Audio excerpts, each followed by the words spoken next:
हमारे बच्चे को कुछ समझ नहीं आता, वो पढ़ नहीं पाता, उसके बाकी क्लास फेलोज के इतने अच्छे नंबर आते हैं। हमने अपने बेटे को या अपनी बेटी को बड़ी अच्छी एकेडमी में ट्यूशन लगवा दी है। हमारे बच्चों को घर में एक बड़े अच्छे ट्यूटर पढ़ाने आते हैं, लेकिन न जाने क्या वजह है कि हमारे बच्चों का रिजल्ट अच्छा नहीं आ रहा। हमारे बच्चे क्लास में कुछ अच्छा परफॉर्म नहीं कर पा रहे। ये आज के वालिदैन का इशू है। बिस्मिल्लाहिर्रहमानिर्रहीम।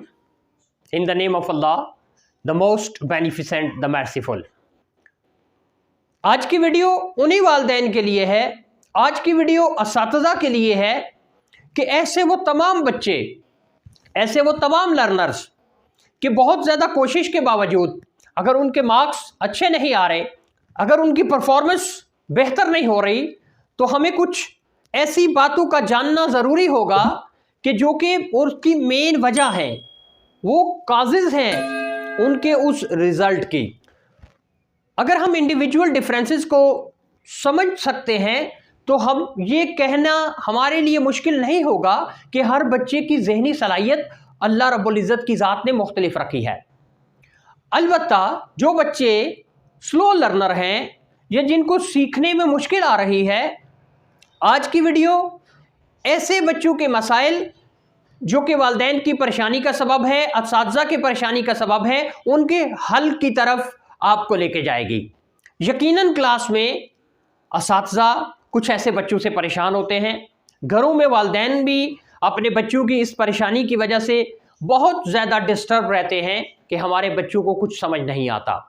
असातिज़ा ऐसे बच्चों को अपने सामने बिठाएं, ऐसे बच्चों को अपनी नज़रों के सामने रखें। उससे ये होगा कि वो बच्चे जो हैं, एक तो वो आपकी तरफ भी मतवज्जो रहेंगे और आपकी तवज्जो उनकी जानब भी मबजूल रहेगी। इससे उनके काम करने की जो रफ्तार है उसमें बेहतरी आएगी।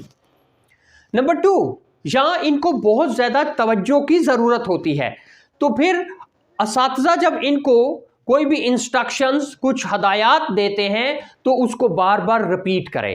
Repeat the instructions, repeat the directions regarding their studies, क्योंकि इन बच्चों को बार बार बताना पड़ता है और इस वजह से बार बार बताने से वो अपने आप को इस काबिल बना लेते हैं कि काम करना शुरू कर देते हैं। ऐसे बच्चों के लिए जो तीसरी अहम टिप है, असातिज़ा ऐसे बच्चों को जब कोई भी टॉपिक पढ़ा रहे होते हैं, ज़ाहिर है ये बच्चे क्लास में हैं तो क्लास का हिस्सा भी है, तो आप 2, 3, 4 मरतबा वो टॉपिक उनके साथ रिपीट करें और उसके बाद उन बच्चों को कहें कि आप भी बेटा इस टॉपिक को हमारे साथ अपने अल्फाज में, अपने ख्यालात में इस टॉपिक का इजहार करें। इससे ये होगा कि कुछ ना कुछ लर्निंग उनकी बेहतरी की तरफ जाएगी। टिप नंबर 4, पेयर टीचिंग करते हैं। असातिज़ा ऐसे बच्चों के लिए पेयर टीचिंग या पेयर लर्निंग का जो कॉन्सेप्ट है उसको भी इस्तेमाल कर सकते हैं। अब वो क्या है कि क्लास के अंदर जो अच्छे बच्चे हैं उनकी ड्यूटी लगा दी जाए कि बेटा आपने ये जो आपके क्लास फेलो हैं, आपने इनको अच्छे तरीके से सपोर्ट करनी है और काम करने में इनकी हेल्प करनी है।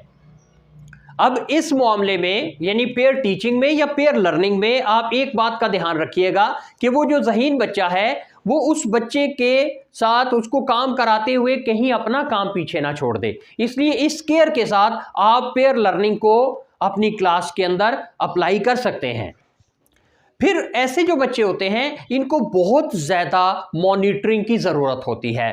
वालिदैन घर में भी अपने ऐसे बच्चों के साथ बहुत ज़्यादा जो इंटरेक्शन है उसको रखें, और जब वो बच्चे काम कर रहे हो क्लास में या घर में, असातिज़ा क्या करें, वो मॉनिटरिंग करें ऐसे बच्चों की।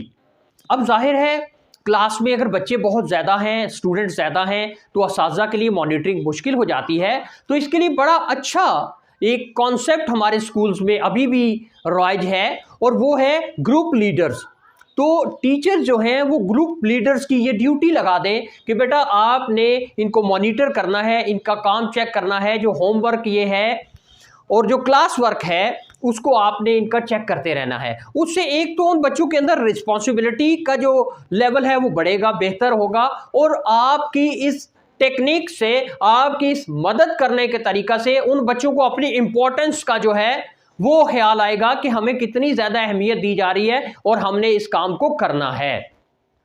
फिर उसके बाद बड़ी ही अहम टिप या ट्रिक या तरीका या टेक्निक ये है कि आप ऐसे बच्चों को जो भी गाइड करते हैं, गाइडलाइंस हैं या आपकी जो टीचिंग है उसके अंदर एक तरतीब होनी चाहिए, सीक्वेंस टीचिंग, यानी बच्चों को एक तरतीब के साथ गाइडलाइन दें। इसके साथ साथ ये बच्चे तो बेहतर होंगे ही होंगे, साथ जो बाकी क्लास के अंदर स्टूडेंट्स हैं उनकी लर्निंग जो है वो भी बहुत एक्स्ट्रा ऑर्डिनरी हो जाएगी।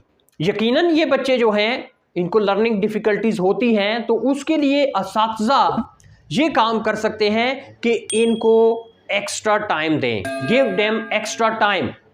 अब ये टेक्निक्स जो हैं बहुत सारे इदारों में हमने देखा, जीरो पीरियड के जरिए या रिसेस में या कोई ऐसा टाइम ऐसे बच्चों के लिए स्कूल्स में जो कोऑर्डिनेटर्स हैं, जो एडमिनिस्ट्रेटर्स हैं, उन्होंने डिज़ाइन किया होता है। कुछ इदारों में तो देखा गया है कि ऐसे बच्चों के लिए स्पेशल क्लासेस जो हैं वो डिज़ाइन की जाती हैं। तो बेहतर रिजल्ट के लिए आप ऐसे बच्चों को एक्स्ट्रा टाइम जो है वो दें, उससे भी इंशाल्लाह इनकी लर्निंग बहुत बेहतर हो जाएगी। वालिदैन जो हैं उनके करने का भी यही काम है कि आपके जो बच्चे हैं इनको आपकी बहुत ज़्यादा स्पेशल तवज्जो की ज़रूरत है, ख़ास तवज्जो की ज़रूरत है। स्कूल के बाद जब ये बच्चे घर में आएँ तो आप खसूसी तवज्जो के साथ इन बच्चों का होमवर्क जो है उस पर इनको फोकस कराएं, इनका साथ दें, इन बच्चों को सपोर्ट करें। बात का खास ख्याल रखें कि ऐसे बच्चों को आपकी तवज्जो की ज़रूरत है, आपकी शफकत की ज़रूरत है। ऐसे बच्चों को स्नब करना, डांट डपट करना या तानो तशनी करना इनकी इस लर्निंग डिफ़िकल्टी को और ज़्यादा बढ़ा सकता है। इसलिए ऐसे बच्चों को सपोर्ट करें, इनको इनकरेज करें। यानी अगर ये थोड़ा काम करते हैं तो आप इनको ज़्यादा इनकरेज करें ताकि इनको ये पता चले कि वी आर इम्प्रूविंग, कि हम बेहतर हो रहे हैं, वी आर इम्प्रूविंग। सो इन टिप्स पे अमल करके आप अपने बच्चों की लर्निंग को बहुत बेहतर कर सकते हैं। असातिज़ा अपने क्लास एनवायरनमेंट को बहुत इम्प्रूव कर सकते हैं, बच्चों के रिजल्ट्स को बहुत अच्छा बनाया जा सकता है। इन टिप्स पे अमल करें और अपनी राय का इजहार कमेंट बॉक्स में लाजमी।